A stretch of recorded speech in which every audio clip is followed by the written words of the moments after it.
juru parkir yang dianggap liar, tidak terdaftar, kemudian itu kita serahkan kepada pihak kepolisian untuk diproses lebih lanjut sesuai pasal 368 ayat 1 KUHP pemerasan begitu. Peraturan Wali Kota Palu nomor 35 tahun 2021 tentang pengelolaan perparkiran itu diatur bahwa jukir 30, Pemda 70. Namun dalam kenyataannya kebalik.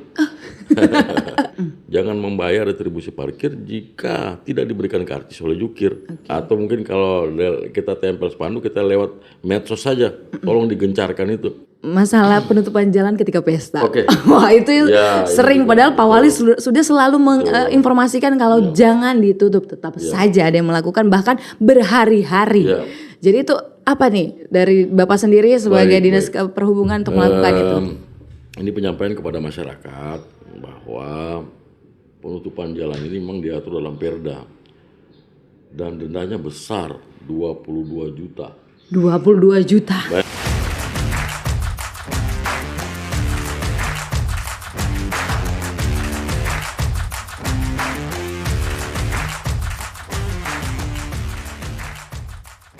Assalamualaikum warahmatullahi wabarakatuh. Selamat datang di podcast Pemerintah Kota Palu, Palu Mantap Bergerak, bersama saya Zakia Ramayani. Kali ini kita akan membahas tentang parkir liar. Wah, ini sangat banyak yang ini ya, karena netizen khususnya masyarakat Kota Palu selalu bertanya-tanya bagaimana nih kondisi parkiran khususnya untuk para tukang parkir liar. Langsung akan dijawab sama narasumber saya pada hari ini, ada Bapak Trisno Yunianto DPS HMH selaku Kepala Dinas Perhubungan Kota Palu. Assalamualaikum Pak, selamat pagi. Waalaikumsalam, selamat pagi. Sebelumnya kami ucapkan terima kasih banyak Pak karena sudah mau meluangkan waktu untuk ngobrol di podcast Pemkot Palu. Dan langsung saja nih Pak, karena kemarin ada beritanya sudah beberapa kali ya, juru parkir liar terjaring razia Pemkot Kota Palu. Tapi masih saja banyak yang memberikan keluhan bahwa kayak tempat-tempat yang sudah dikasih spanduk tidak memungut biaya parkir seperti di Solayan atau juga di beberapa bank, tapi tetap saja masih ada yang menagih uang parkir. Bagaimana tuh Pak penjelasannya?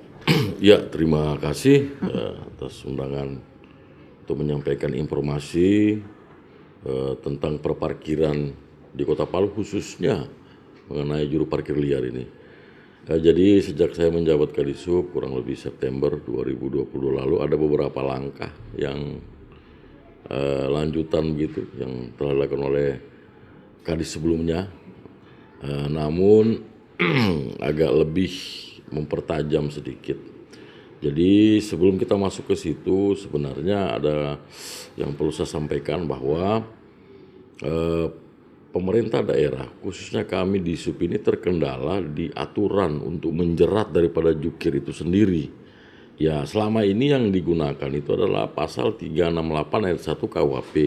Itu ranah daripada pihak kepolisian atau penyidik Polri untuk melakukan penindakan terhadap jukir liar. Itu mungkin yang belum berjalan dengan baik. Jadi jukir liar yang juru parkir yang dianggap liar, tidak terdaftar, kemudian itu kita serahkan kepada pihak kepolisian untuk diproses lebih lanjut sesuai pasal 368 ayat 1 KUHP pemerasan begitu. Wacana ini kemudian ada sedikit perubahan begitu. Untuk tahun depan yang sudah mulai kami laksanakan ini, jadi ada beberapa jukir tim, kita bicara di tim Satgas razia parkir liar dulu, di situ udah lengkap. Ada tambahan kemarin dari Reskrim Polres Palu dengan dari Dirsamapta Polda Sulteng.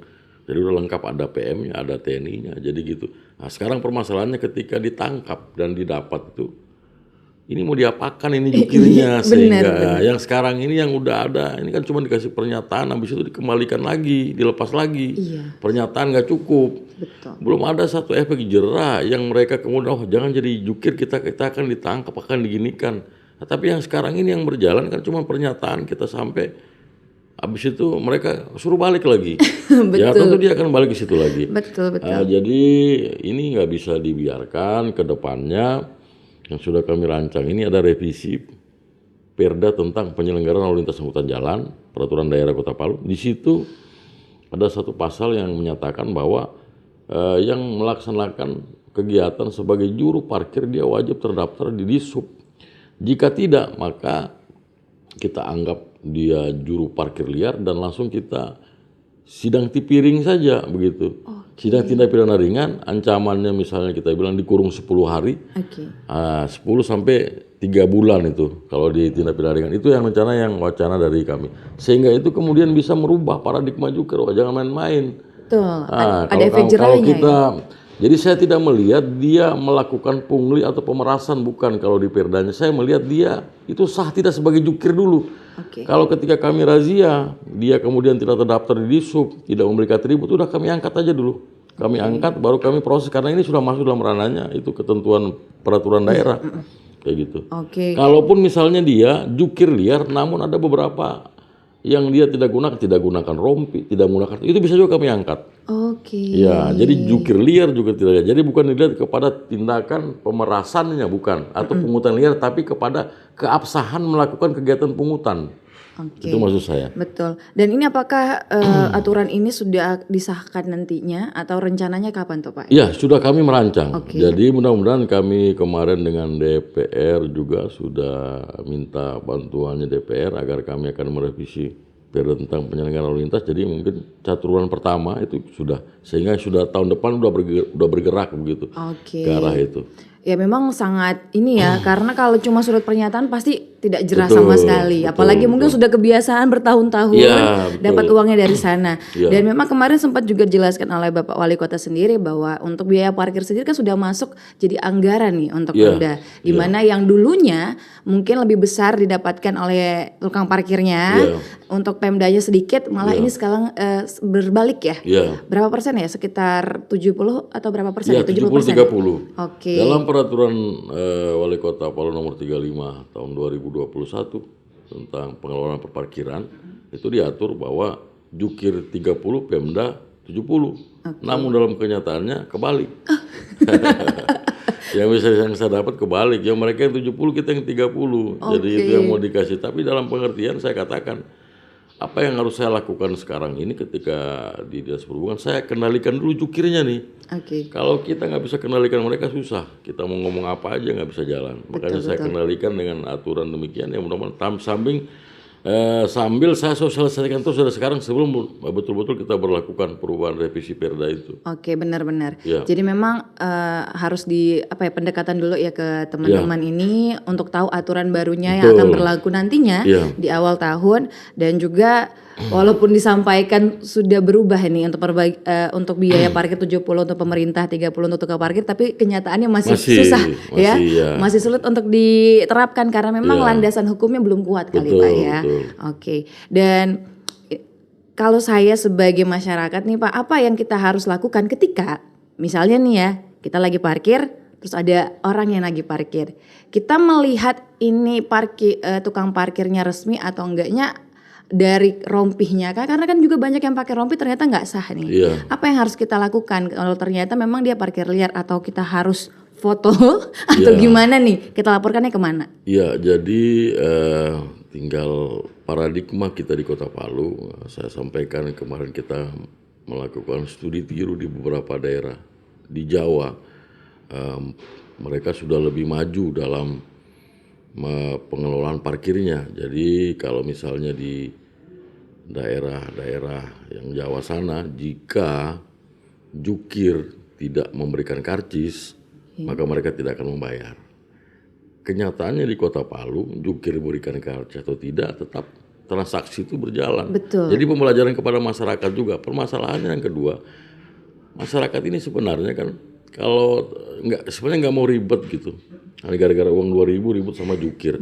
Padahal sebenarnya kita harus belajar juga. Mulai dari sekarang, kalau kita nggak dimulai dari masyarakat juga, repot juga siapa yang memulainya. Memulainya siapa? Dan nanti kami akan tempel di mana-mana, walaupun itu kemungkinan kecil pasti akan mereka robek. Jangan membayar retribusi parkir jika tidak diberikan karcis oleh jukir. Atau mungkin kalau kita tempel spanduk, kita lewat medsos saja, tolong digencarkan itu.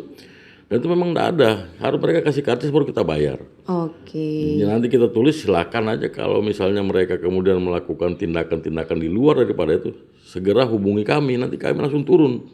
Kalau yang sekarang ini kejadian begitu, kami turun, kami angkat pernyataan lepas lagi. Iya, Gitu. betul. Jadi kan memang agak sulit. Betul. Mau saya nggak kayak gitu tahun depan. Oke. Kalau kamu sudah berbuat, kamu dikategorikan kami, oke, walaupun kamu jukir liar, tapi ada beberapa pelanggaran yang kamu lakukan, itu kami bisa eksekusi juga. Oke. Udah, untuk sementara kami, makanya pasalnya itu nanti kita ramu.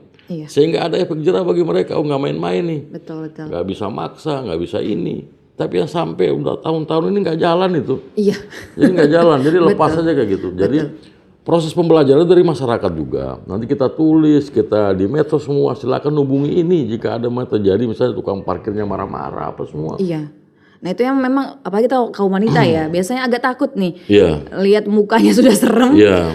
Sebenarnya kan dengan kita tidak memberikan itu berarti satu orang saja untuk melakukan hal itu semuanya akan mengikut. Betul. Ya kan. Tapi ketika di lapangan memang kadang kita takut ya, Betul, khususnya betul. perempuan kita Iya. lagi bawa anak apalagi Iya. wah jangan-jangan nanti terjadi hal yang kita tidak Iya. inginkan gitu ya.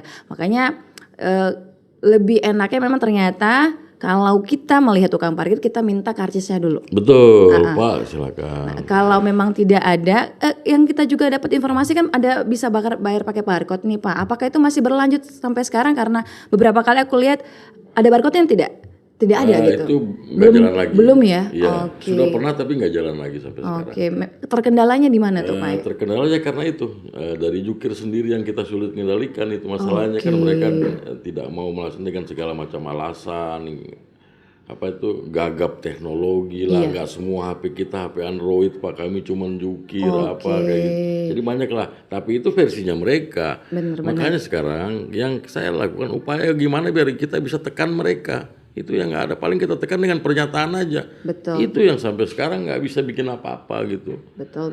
Nah, makanya tahun depan saya rubah semua itu. Saya udah pelajari, saya rubah pelan-pelan. Tapi yang penting sosialisasi dengan masif dulu nih. Kalau jukir di daerah yang kita kunjungi sana, mereka sangat butuh dengan karcis. Karena mereka udah tahu nih, kalau saya nggak kasih karcis pasti masyarakat nggak akan bayar. Betul. Dari karcis itu mereka sudah untung. Misalnya karcis 10.000 atau 100.000, dari 100.000 itu sudah ada keuntungan mereka 20.000 masuk ke situ. Jadi mereka sangat karcisnya mereka beli terus kayak gitu dan itu udah masyarakat udah paham. Sudah kalau paham, kamu kasih karcis saya nggak akan bayar. Betul. Sedangkan kalau kamu melakukan aksi apa terhadap itu kamu jadi preman atau jadi kriminal itu kan larinya ke ranah pidana. Kamu dilaporin. Kayak gitu. Ya seperti dikatakan tadi tempat ini udah ditulis Alfa Media yang paling sering. Kami udah tulis. Betul. Daerah di sini dilarang memungut retribusi parkir. Siapa yang memungut ancamannya 9 tahun. Udah Pak ditulisin tapi ada aja. Karena gitu ketika kami tangkap kemarin cuman dia bilang paling surat pernyataan nih. Betul. Jadi kayak gitu. Jadi itu salah satu kendala teknis yang betul-betul dirasa. Ya, jadi memang ada dukungan masyarakat juga dengan memang walaupun ini uang kecil niatnya sedekah, tapi ini dampaknya itu besar. Jadi sekali lagi kalau memang ketemu tukang parkir bisa minta karcisnya aja. Kalau tidak ada tidak usah untuk dibayar, langsung laporkan atau foto aja ya. Iya betul itu maksud saya. Nanti kan kami akan kemana dilaporkan kemana kami gencar itu. Maksudnya kita sama-sama belajar dulu, jangan membiarkan ini berlalu ini kan bukan masalah uang 2.000-nya ya udah mau ributin 2.000 padahal sebenarnya kita memberikan juga kepada mereka itu bahwa hal yang tidak betul. Padahal juga seharusnya kamu kasih karcis. Saya sering jalan saya bilang Bapak mau minta berapapun yang penting saya lihat di karcis itu saya bayar Pak karena sesuai karcis. Tapi ini Bapak minta 4.000 5.000 karcisnya nggak ada. Apalagi mau dekat misalnya bulan puasa gitu naik sampai 10.000 Pak. Itu dari mana dasarnya? mobil 4.000 kemudian motor 2.000 kalau kalian naik sampai 10.000 waduh itu dari mana itu sering terjadi tuh iya. Di saat perayaan hari besar kayak Natal ini udah mau Natal tahun baru lagi tuh pasti sering terjadi atau mungkin di kampus nih biasanya kalau ujian masuk kampus tiba-tiba 5.000 untuk motor itu jelas pungutan liar pungutan nggak ada dasarnya melebihi daripada ketentuan pembayarannya dari 2.000 4.000 jadi 10.000 tapi dibiayai berlangsung lah. Ya masyarakat juga diajak untuk dari pikirnya sederhana nggak mau ribet sama jukir padahal salah sebenarnya anggapan demikian bukan kita sama-sama belajar lah sampaikan silakan kalau ada tertulis itu 10.000 saya bayar begitu. Oke pokoknya nih masyarakat juga harus membantu karena pemerintah tidak bisa jalan sendiri. Betul. Benar-benar harus didampingi sama masyarakat supaya aturan ini bisa berlaku dan kita semua merasa aman gitu dan nyaman. Intinya. Oke dan untuk ini kan Bapak baru berapa bulan nih Pak ya? September nih. baru 2-3 bulanan ya Iya, Pak ya. baik. Kira-kira program apa lagi selain menertibkan parkir liar, kira-kira program ke depannya apa lagi nih? Iya. Karena memang kemarin sempat kita ngobrol juga dengan Dinas Perhubungan sebelumnya nih, kalau akan ada namanya bis untuk para wanita. Apakah itu akan benar-benar dirilis atau bagaimana nih? Iya, jadi manfaat daripada bis gratis bagi anak sekolah ini udah sangat memberikan dampak yang positif sekali. Betul. Kedepannya itu akan dikembangkan mungkin kepada angkutan umum untuk bisa digunakan seperti bis khusus wanita. Cuman kami terkendala dulu memang lagi mengatur jalurnya Oke. dan tempat persinggahannya itu kemarin yang kami diminta. Itu kedepannya ada semua terbuka ke arah itu. Berarti terminalnya yang memang diutamakan dulu di mana Iya, ini dan trayeknya ya. Iya, trayek dulu kemudian seperti haltenya nanti di mana mau disinggah, kemudian kayak gitu. Jadi memang permasalahan itu sangat-sangat positif kalau jadi kami juga sesuai dengan amanat Bapak Wali Kota Palu untuk coba mengadakan komunikasi dengan kementerian agar mungkin bisa ada tambahan bis kayak gitu. Kemudian mengenai penerangan jalan umum sebagai tugas pokok dan fungsi kami gitu untuk memberikan mengutamakan keselamatan pengguna jalan begitu dengan misalnya masang rambu kemudian penerangan jalan umum itu juga kami sedang komunikasi. Oke. Ya termasuk yang memang harus diselesaikan ini parkir ini. Iya, itu yang paling meresahkan Pak Iya, ya. betul. Jadi bukan kami tidak berusaha, cuman memang belum ada satu aturan pun yang betul-betul gigit mereka begitu untuk memberikan efek jerah. Benar-benar berarti Kayak memang gitu. butuh aturan yang Iya, kuat iya. supaya bisa ditindak gitu karena Betul. tanpa ada aturan landasan itu juga agak susah untuk Iya, dilakukan ya. iya. Oke, berarti kalau penerangan sendiri tadi alhamdulillah kita sudah merasakan ya. Iya. Kota Palu sudah lebih terang dari sebelumnya.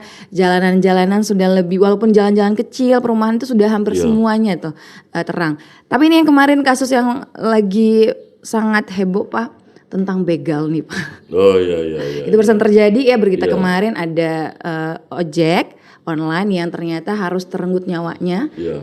di tengah malam jam 12 di sekitaran itu lumayan jalan besar ya Nokila Laki untuk tembus Juanda. Bagaimana nih kira-kira untuk dari Dinas Perhubungan sendiri untuk menghadapi itu karena ini lumayan meresahkan juga khususnya buat pekerja di malam hari. Kita juga wanita karena saya juga sebelumnya jadi korban begal Pak. Iya. Tangan saya pernah patah gara-gara dibegal. Jadi ini apa nih? Jadi membuat kita tuh kayak mau kerja gimana ya? Nggak tenang. Apalagi kita naik motor perempuan itu kemana-mana. Jadi Iya. gimana kira-kira nih ke depannya nih?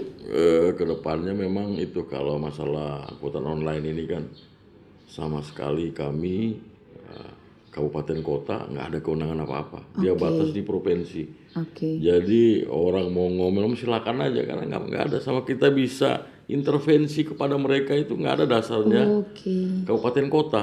Nah, izinnya dari Kominfo, kemudian dari kalau untuk dalam provinsi di kementerian di provinsi, Oke. Dinas Perhubungan provinsi. Jadi ya kita mau masukkan mungkin itu kami yang memberikan masukan misalnya dengan Dinas Perhubungan provinsi karena sama sekali kami nggak diberikan kewenangan apapun untuk mengelola itu. Oke. Berarti memang itu kewenangan dari provinsi Provinsi ya. sama Kominfo. Oke. Iya. Jadi dan selanjutnya nih Pak selain itu apalagi kira-kira untuk di tahun depan Oke. yang mungkin Bapak akan konsen itu melakukan khususnya untuk Dinas Perhubungan Kota Palu. Iya, masalah tetap masih revitalisasi parkir. Ada beberapa lokasi yang akan kami coba parking lagi gitu. Oke. Ya, contoh misalnya jika pertokoan itu kami akan melakukan parking seputaran pertokoan. Jadi kami sudah siapkan misalnya palang sih sudah ada memang palang portal gitu ya. Nanti ketika orang mau masuk ke sana, kita casnya di pintu masuk itu udah. Oke. Barangkali kamu cuma mau lewat saja tapi kamu kena. Oh, Nah, itu mungkin sama mungkin kita akan coba lihat nanti di hutan kota. Iya itu ramai Walaupun banget. memang sebenarnya kita udah serahkan kepada provinsi, tapi nanti mungkin karena parkir itu adalah berbicara tentang singgah di pinggir jalan, di tepi jalan, nah itu nggak berbicara kepada apakah jalan ini provinsi, jalan ini tidak, tapi kegiatan itu. Nanti kita portalnya di depan, ada beberapa titik yang memang kami coba parkingnya lagi gitu.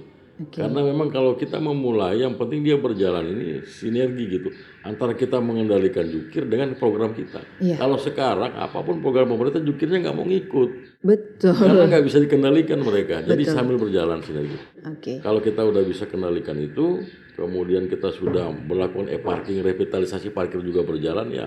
Program 53 program Pak Wali saya rasa bisa jalan juga itu. Kayak gitu. Kemudian yang lain pembenahan kepada sanksi-sanksi yang masih tetap sanksi seperti yang kami sudah lakukan selama saya memimpin itu, ada mungkin kurang lebih 20 pelanggar yang langsung kami gembok bannya, bukan dikempes atau dikempesin atau dicabut pentil, tapi pada eksekusi penguncian penggembokan ban dengan jika membuka bayar 150.000 itu udah berjalan. Ada 20 kendaraan.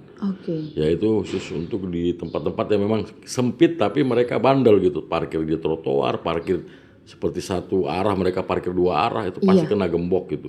Kalau malam kita kasih kempes. Jadi pengennya Bapak Wali Kota Palu ingin tertib lah bagaimana lalu lintas di Kota Palu gitu, kendaraan, parkirnya kayak gitu. Betul. Dan untuk para pengusaha nih, biasanya nih banyak kan warkop-warkop yang lahan parkirnya tidak ada. Betul. Mereka akhirnya parkir di jalan dan kita yang lewat harus mengalah gitu. Apalagi mereka parkirnya dua sisi, itu sangat mengganggu sekali. Kira-kira apa nih dari Dinas Perhubungan kepada para pembisnis yang punya rumah makan atau bisnis yang lain? Kami sudah berlakukan juga. Yang pertama mungkin saya sampaikan sosialisasi bahwa jika kedapatan, kalau kami sudah sampai kedapatan yang kendaraannya kami gembok, nggak ada urusan. Penting kami sudah sampaikan, makanya Bapak minta bantuannya kepada pengusaha, tolong diarahkan itu parkirnya yang bagaimana. Kalau satu arah jangan dua arah gitu. Maksudnya mereka butuh juga kepedulian mereka terhadap ini jalan sedap malam itu kecil. Di situ ada warung. Betul, sudah jalannya kecil, dua arah parkir lagi di jalan, di atas trotoar lagi, di situ yang biasa saja. Saya sampaikan. Bisa tolong Pak, kalau udah kayak gini. Jadi apa nanti tunggu digembok dulu, tunggu dibayar dulu, nanti dibilang tidak humanis. Gimana kita tidak humanis? Kita mau teriak sampai leher putus nih, bawa enggak? Itu kan jalannya kecil, lihat lah. Ada warung makan di situ. Itu sering. Ya tetap kami sosialisasi sambil melaksanakan penindakan karena taman gor, jangan parkir di dalam, masuk ke dalam motor, itu kayak gitu. Ada beberapa hal. Rambunya ada sudah sepertinya, jangan parkir di dalam, tapi itulah namanya. Tetap. Makanya kita yang laksanakan eksekusi sambil humanis. Kalau kita rasa cukup memberikan sosialisasi dan humanis, sudah apa boleh buat, aturannya kita tegakkan saja. Dan terakhir nih Pak, masalah penutupan jalan ketika pesta. Wah itu sering, padahal Pak Wali sudah selalu menginformasikan kalau jangan ditutup, tetap saja ada yang melakukan bahkan berhari-hari. Jadi itu apa nih dari Bapak sendiri sebagai Dinas Perhubungan untuk melakukan itu? Ini penyampaian kepada masyarakat bahwa penutupan jalan ini memang diatur dalam Perda dan dendanya besar, 22 juta. 22 juta. Bayangkan. 22 juta. Jadi silakan aja. Misalnya yang nutup, wah udah nggak bisa ini Pak. Ini udah undangan tersebar, silakan. Tapi ketika Anda akan bongkar tenda, kami jaga. Tendanya kami sita, bayar denda. Gitu. Jadi ini sebenarnya bukan hanya kepada Disub, di situ ada banyak pihak di sini. Yang dari kelurahan dulu nih sebenarnya, Pak Lurah, dari RT. Ada informasi, ada aturan begini, nggak boleh nutup jalan dari RT. Tapi kalau RT kemudian juga ikut nimbrung di dalam sebagai panitia, kemudian biasanya udah lurah juga kasih rekomendasi keramaian. Nah, kami sama Satpol biasa di ujung, tendanya udah kebangun. Mau saya begini, Pak RT informasikan ke kami, Pak ini ada rencana pesta, tolong Pak. Kalau bisa Bapak turun. Ini kan ini udah jadi dulu baru kami tahu. Sudah berdiri, sudah banyak kejadian. Padahal dendanya besar.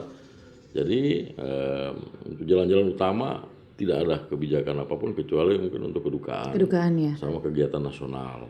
Nah, ini salah satu pembelajaran masyarakat sudah mulai mungkin agak berkurang lah, tapi nggak kayak dulu. Tapi itu sama pembelajaran kepada masyarakat juga bahwa jalan itu kepentingan umum bukan kepentingan pribadi. Jadi kayak gitu. Jadi ada banyak orang yang terganggu dengan jika ditutup.